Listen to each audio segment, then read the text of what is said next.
মানে আমার ভালো লাগতেছে খুব, যদিও আমি খাই নাই এখনো, আমার অনেক ক্ষুধা লাগছে, কিন্তু ভালো লাগতেছে এই কারণে যে গত সপ্তাহে তোমরা রেইনকোটের কথা আমার কইছিলে, আমি এই সপ্তাহে তোমাদের সামনে রেইনকোট নিয়ে হাজির হয়েছি।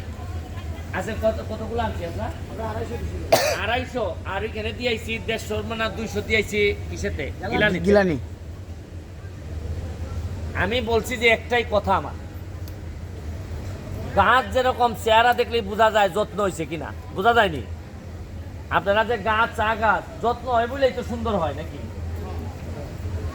আমি আরো 4.5 বছর এমপি আছি, যদি কোনো আল্লাহর যদি কোনো বা উপরওয়ালার যদি কোনো কি না থাকে, 4.5 বছর পরে যখন আমি চলে যাব এমপি থেকে, তখন আমি দেখে যাইতে চাই গাছ যেভাবে যত্ন হইলে সুন্দর হয়, আমার চা বাগানের মানুষদের চেহারাও যেন যত্ন দেখলে বোঝা যায় যে যত্ন হয়েছে। আপনাদের চেহারা দেখলে যেন বোঝা যায় যে এটার মধ্যে যত্ন হয়েছে। আপনারা আমাকে এমনিতেই ঋণী করছেন অনেক বেশি। আমার সবচেয়ে ভালো লাগার জিনিসটা হচ্ছে গিয়ে যে এমপি হিসাবে কি দিলাম না দিলাম পরে, কিন্তু মাত্র 4 মাসে এই পর্যন্ত 4 বার এসে আপনাদের কাছে দাঁড়াইছি আমি। আপনারা তো এখন অন্তত তো বলতে পারেন যে আমাদের এমপি কেটা এমপি আসে, তারে দুইটা কথা বলা যায়। আমি আপনি যদি নাও চান তাও এখন আমি পাশে থাকি। যদি বলেন যে না তোমার ভোট দিছি এখন আর পাশে থাকতো না, তাও হবে না। কারণ আমি তো তোমার দিকে না, আমি তো শপথ নিছি বিধাতার দিকে, যে বিধাতা তুমি আমারে সম্মানিত করছো, এদের ভোটের মাধ্যমে আশীর্বাদ করছো, এবং তোমার দিকে তাকাই তো আমি শপথ নিছি যে যতদিন এমপি আছি আমি আপনাদেরকে দেখে রাখবো, সুখে দুঃখে সব সময় আপনাদের সাথে থাকবো, পাশে থাকবো, এটাই আমি কথা দিচ্ছি।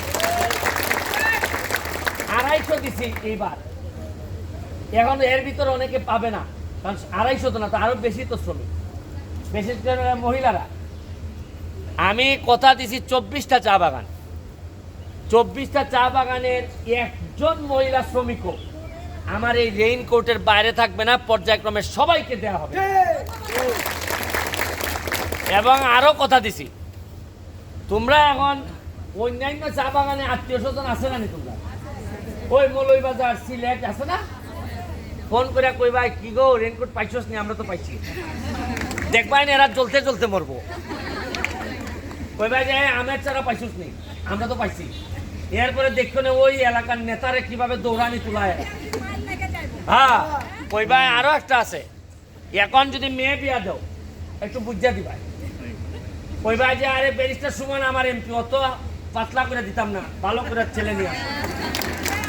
হ্যাঁ মেয়ে আনতে গেলেও, বিয়েতে আনতে গেলেও কই ভাই বুঝা আনবো, ভালো মেয়ে ছাড়া আনতাম না, ছেলেরেতে বিয়া করাই ভাই।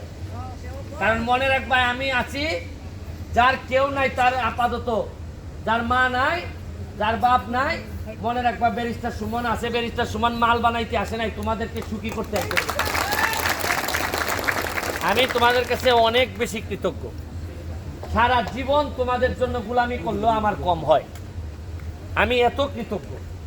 আমি আমার মার কাছে যেভাবে কৃতজ্ঞ, আমার মা জন্ম দিছে আমার পেট থেকে, আর তোমাদের কাছে কৃতজ্ঞ তোমরা আমার এমপি হিসাবে জন্ম দিছো। এই ঋণ পরিশোধ করার না, শুধু আশীর্বাদ করবে যে প্রতিটা দুঃসময়ে সুসময়ে যেন আমি তোমাদের পাশে থাকতে পারি। তোমাদের অনুষ্ঠান আচার, তোমাদের মন্দির, তোমাদের রাস্তা, এই যে কালকে এই একদিনে গিলানির রাস্তাটা করে দিছে, ওই যে এই মন্দিরের মধ্যে যে ঢুকে যে রাস্তাটা দেখি গানঘরের সামনে একদিনে রাস্তা করে দিছে। নিজাম চৌধুরীরা কইছি কইরা দাও, কইরা দিছে একদিনে। আজকে তোমরা আশ্চর্য হবা, 4 দিনের মধ্যে 70 লাখ টাকার খালি রাস্তার কাজ চলতেছে সোনারঘাট আর মাধবপুরে মিলে। এর মানে হচ্ছে গিয়ে কাজ কি পরিমাণ হওয়া সম্ভব এইটা আমি দেখাই দিতে চাই। তাহলে এর মানে কি আগে কি টাকা আইছে না? আগে কি নেতা ছিল না? না আগে কি এমপি ছিল না এলাকায়? আগে কি মন্ত্রী ছিল না এলাকায়? তাইলে ভাই, তাইলে রে ভাই কেন কেন রে ভাই মাসের পর মাস, কেন রে ভাই বছরের পর বছর আগুনে পুরাইলা, রোদে পুরাইলা, আর বৃষ্টিতে ভিজাইলা? এইটা আর বেশি দিন না, তোমাদের ছেলে মেয়েরা প্রশ্ন তুলবে আর কিছুদিন, প্রশ্ন তুলে বলবে যে কেন আপনারা আমাদের ভোট নিয়ে আমাদেরকে এত নির্যাতন করলেন। জননেত্রী শেখ হাসিনা তো কোনোদিন শ্রমিক ভাই বোনের জন্য চাইলে সবই দেয়, কিন্তু আমাদের নেতারা মধ্যখানে আইসা খালি পাতলা মারে। এইবার বুঝতে শিখেন, এইবার বুঝতে শিখেন, পাতলা মারার দিন শেষ, নতুন বাংলাদেশ। কি পাতলা মারার দিন শেষ, নতুন বাংলাদেশ। কি নতুন বাংলাদেশ? বলো আমার সাথে, পাতলা মারার দিন শেষ, পাতলা মারার দিন শেষ, দুর্নীতি করার দিন শেষ, নতুন বাংলাদেশ। চললে জুন নাই করে খাইছো না?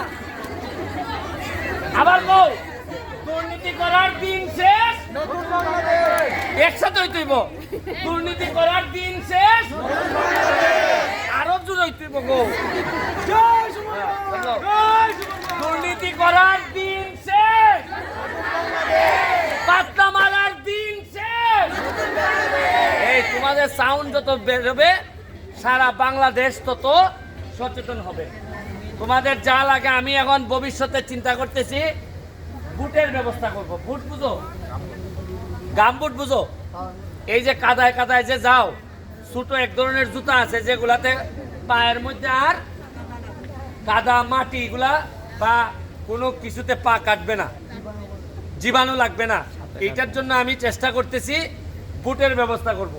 কারণ হইল কি, আমার ইচ্ছা বাইরে থেকে যে পর্যটক আইব দেখার জন্য, দেওয়ান্দি বাগানে ঢুকলে যেন মনে করে এটা কি মালয়েশিয়া আইসিনি, এটা কি বিদেশ আইসিনি। শ্রমিকদেরকে দেখি খুব ভালো দেখা যায়। কারণ একটু ভালো দেখাইলে কি খারাপ হয়? একটু শান্তি পাইলে কি তোমরা খারাপ হয়? আমি শান্তি দেওয়ার চেষ্টা করব। আমি ধন্যবাদ জানাচ্ছি ম্যানেজার সাহেবরে এই আয়োজন করার জন্য। নিজাম চৌধুরীর প্রতি কৃতজ্ঞতা রইল। আর চাপে